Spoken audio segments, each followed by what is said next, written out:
Үгсэн ч дахин төрдөг биетэй бол яах вэ? Oh, he's alive. It's fine. My life is gonna be. Микки 17. Бидний сайн мэдих Parasite киноны найруулагч Бон Жухогийн найруулсан Микки 17 кино 2025 онд нээлттэй хийхээр болж саяхан буюу 9 сарын 18-ны өдөр албан ёсны трейлер нь цацаглаа. Hi, Mickey. Are you experiencing any vertigo? I guess I am feeling a little dizzy. Oh, wow! Did you see that? Та дахин төрөх боломжтой байсан бол яах вэ? Ямарваа нэгэн зүйлийн алдаа гаргаж чаад хэрвээ үхсэн бол маргааш нь дахин төрөх боломжтой. Бидний дэлхийн баялаг дондаршгүй нөөцтэй биш гэдгийг бид бүгд мэднэ. Мэдээж хизээ нэгэн цагт дуусна. Тэр үед бид яах вэ? Мэдээж энэ шалтгаанаар зөгнөлт кино зохиолууд олноор хийгддгийн дараагийн шатны хувилбар байх гэсэн хүлээлт фэнүүд нь тавиад байна. Тус киног зохиолч Эдвард Эштний бичсэн Микки 7 номноос санаавч хийсэн юм. Номын талаар товч мэдээлэл хүрэхэд тус ном нь 2022 оны 2 дугаар сарын 15-ны өдөр олон нийтийн хүртэл болсон бөгөөд сансарт болж өрнөх, зөгнөлт, трейлер, шинжлэх ухааны, адал явдал зөрчилдөөнтэй үйл явдлаар уншигчдын сонирхлыг татгуйц ном юм. Эдвард Эштний хувьд тус зохиолынхоо санааг хаанаас авсан тухайга би шилжилтийн парадоксыг их сонирхдог. Оюун санааны шилжилт хийвэл давхардсан хувилбар бүтээгдэвэл яах вэ? Баг байхдаа Star Trek-ийг үзэхдээ яг үнэндээ энэ кинонд хэнийгч яг шууд утгаараа шилжүүлээгүй. Зүгээр оюун санааг нь шилжүүлэн нөгөө талд шинэ биеийг бүтээж байна. Хэрвээ хоёр бие хоорондоо уулзвал зөрчлийн ямар асуудал бий болох бол гэдэг зүйлийг бодож сонирхдог байснаа санаж байна хэмээн ярьжээ.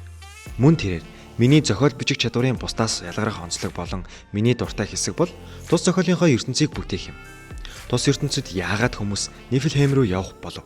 Давчуу амьдрах орчин, үхэх аюултай нүүр тулах шалтгаанууд, тэдгэрийг хэрхэн бүтээх зэрэг нь миний хамгийн дуртай хэсэг бөгөөд мөн бусдаас ялгарах хамгийн том онцлог юм хэмээн хэлжээ.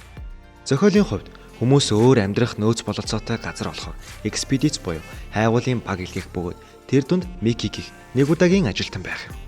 Тус ажилтны оюун ухааныг хувилах замаар шинэ бие бүтээж, шинэ туршлага олж болох үс мөн үхлээ сайх шаардлагагүй бие юм. Микки өөхөх бүртээ өөхөх үеийн мөн өмнөх гэд бүх дурсамжтайгаа эргэн сэрж болох жинхэнэ хайгуулч юм. Ингээд киноны гол үед даалгаврын үеэр Микки 17 алга болж түүний багийнхан үхсэн гэж ойлгоно. Харин Микки 17 үхээгүй байх бөгөөд буцаад колони бааздаа эргэж ирэхэд Микки 18 бүтээгдсэн байна. Ингээд зохиолч Эдвард Эштний хэлсэн хоёр оюун ухаан хоёр биеийн зөрчилдөөн эхлэх болно. Тус киног 2025 оны 1-р сарын 31-ний өдөр нээхээр төлөвлөж байгаа бөгөөд олон улсад нээлттэй хийхээс 3 хоногийн өмнө буюу 2025 оны 1-р сарын 28-ны өдөр Өмнөд Солонгос улсад нээлттэй хийн хэмээн мэдээлжээ. Киноны жүжигчдийн хувьд бидний сайн мэдих Harry Potter, Goblet of Fire, Twilight, Batman киноны гол дүр тоглож байсан Роберт Паттинсон, мөн бидний мэдих Халк буюу Марк Руффало, Walking Dead сувралын Глен Ригийн дүрээр мэдих Стивен Юэн гэх мэт олон сонирхолтой жүжигчдийн багаас бүрдэж байгаа юм. Тус киноны гол дүр болох Роберт Паттинсон, бидний зүрхэнд хоногшсон дүр болох Седрик Дигори, Эдвард, Бэтмен гэх олон гайхалтай кинонд чадварлаг тоглож, үзэгч бидний хүндэтгэлийг хүлээсэн билээ. Өдгөө 38 настай тэрээр 2010 онд тодруулсан Паттинсон магазин сэтгүүлээс гаргадаг хамгийн алдартай 100 хүний нэгэнд Forbes сэтгүүлээс эрхлэн гаргадаг дэлхийн хамгийн чинэлэг 100 алдартны нэгэрч мөн тодорч байсан юм.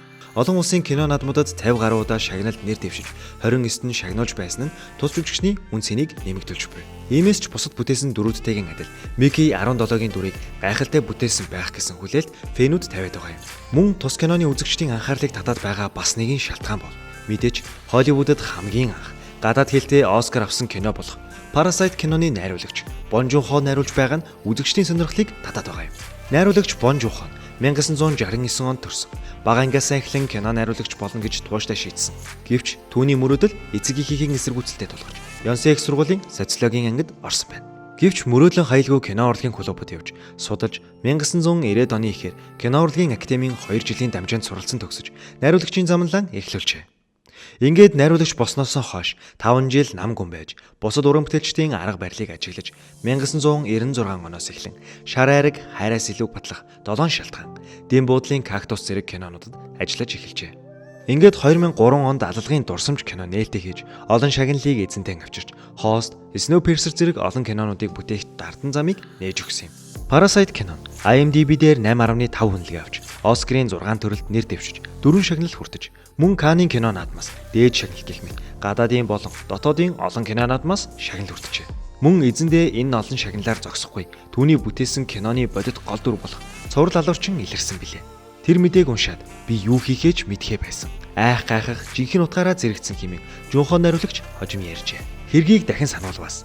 Бүгд найрамдах Солонгос улсын нийслэл Сөүлээс өмнөд зүгт байрлах Хусан хотын орчимд 1986-аас 1991 оны хооронд 10 эмэгтэй бэлгийн хүчирхийлэлд өртөж, оймос, цамт зэргэрийн бомдуулж нарс барсан байдаг. Бүгд найрамдах Солонгос улсын хамгийн аимшигтай, жигшүүрт, илрээгүй гэмт хэрэг хэмээн нэрлэгдсээр ирсэн энэхүү гэмт хэргийн тухай баримтууд найруулагч Жунхогийн сонирхлыг татаж 2003 онд Аллагын дурсамж кино болон төрсөн билээ.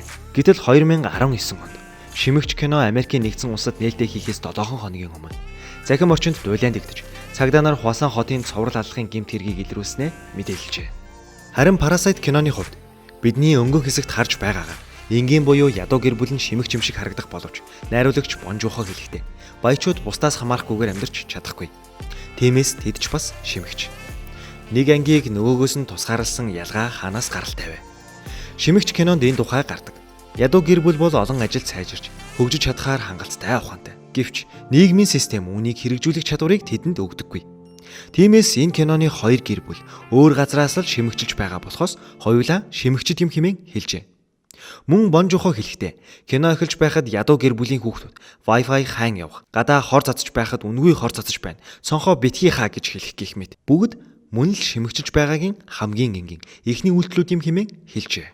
Роберт Паттинсон тус дүрийг хэрхэн гаргасан бол Бон Жунхо найруулагч бидний төсөөлөөгүй юг хийсэн бол шинжлэх ухаан, зөгнөлт, адал явдалт кинонд дуртай таны зайлшгүй үзэх кино байх болов уу гэж бодож байна. Энэ хүртэл сонсож бидэнтэй цуг байсан танд баярлалаа. Subscribe, like дарж биднийг дэмжээрэй.